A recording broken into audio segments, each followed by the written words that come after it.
welcome back to EDH Deck Building. I am your host, Demo, and this is another deck tech from Kamigawa Neon Dynasty, and it is AO the Dawn Sky. 3 white, Dragon Spirit, 5/4, Flying and Vigilance. When AO the Dawn Sky dies, choose one. Look at the top 7 cards of your library, put any number of non-land permanent cards with total mana value 4 or less from among them onto the battlefield. Put the rest on the bottom of your library in random order, or you can put 2+1/+1 counters on each permanent you control. That's a creature or a vehicle. So both pretty good abilities there. I chose to build around the first one. I think the first one is way better. Just putting counters on your creatures, that's good, but there's just so many decks out there doing that already. The first ability is just way more unique. Also really great value. I just love value commanders, and I think this is a really good one. Looking at the top 7 cards means you're going to probably hit at least 3 or 4 things. You can't get lands,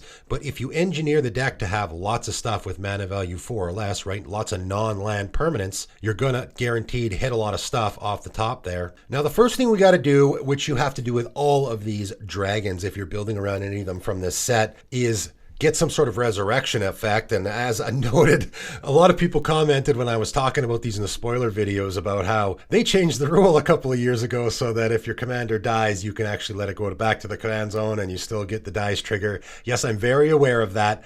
The reason I talked about resurrection so much when I talked about these dragons is because you don't want to be sending them back to the command zone all the time. That gets really expensive really fast. 5 mana is not bad for a commander, but 7 mana is a lot.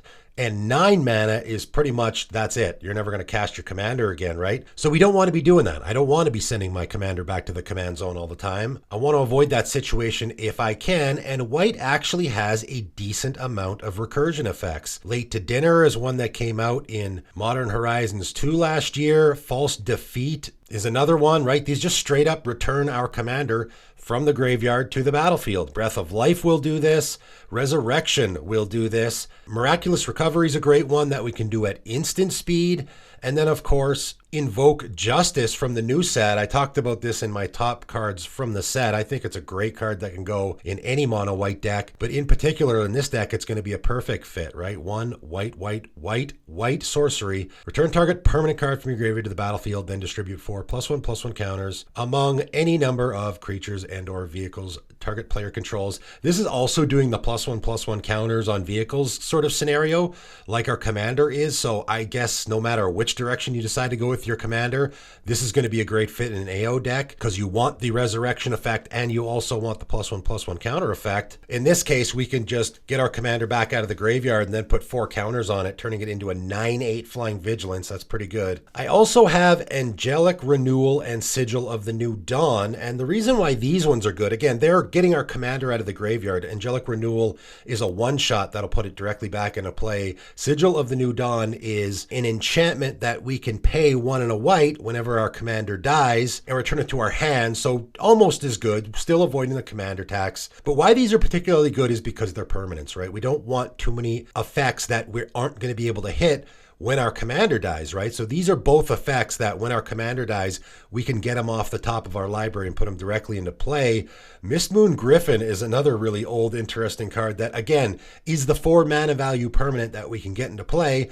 Also, when it dies, you can exile it, then return the top creature card of your graveyard to the battlefield. So as long as that top creature card is our commander, we'll get it back right away. Again, sticking with the permanent theme, I went with Out of Time and Planar Collapse as board wipes. I have a couple of other normal board wipes, but I thought, I want to fill the permanent 4 or less requirement as much as I can, and these are 2 board wipes that we can get off the top when our commander dies. The added bonus is our commander's already in the graveyard, so it's not going to get hurt by either of these things. Through Banishing Light in the deck, again, it's not a card that I typically put in commander decks, but it's a permanent, right? White has great removal, but this is a card that we can get off the top when our commander dies. Act of Authority is another one that I think should see more play. 1 white enchantment. When active authority enters the battlefield, you may exile target artifact or enchantment. So if we get this off the top of our library, we'll get to exile an artifact or enchantment. And then at the beginning of your upkeep, you may exile target artifact or enchantment. If you do, its controller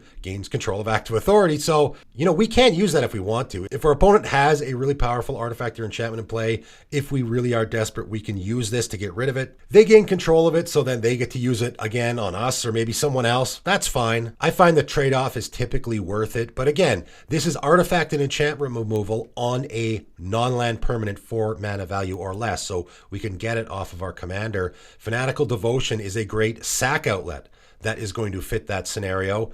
2 and a white, enchantment, sacrifice a creature, regenerate target creature, right? So we want some sack outlets so that we can choose when our commander dies, obviously. We can also use those slingshot effects like Faith's Reward and Brought Back. These are just great cards in any deck, no matter what, right? Someone board wipes, you can cast this in response and get all your stuff back. But in particular, rather than we just resurrect our commander from the graveyard, here we can just use Brought Back and slingshot it back into play afterwards. We still get the dies trigger, obviously. And you know what? I thought to fill in the rest of this deck, why not do a little bit of mono white dragon tribal? Our commander is a dragon, and there also is a decent amount of mono white dragon support. So first of all, Sylvia Brightspear has partner with Korvath Brightflame, but obviously that's not going to be in the deck. 2/2 with double strike, but dragons your team controls have double strike. So this is going to give our commander and any other dragons we have double strike. Scale Lord Reckoner is one of the dragons that it's going to be in the deck. 3 white dragon with flying. Whenever a dragon you control becomes the target of a spell or an ability an opponent controls, destroy target non-land permanent that player controls.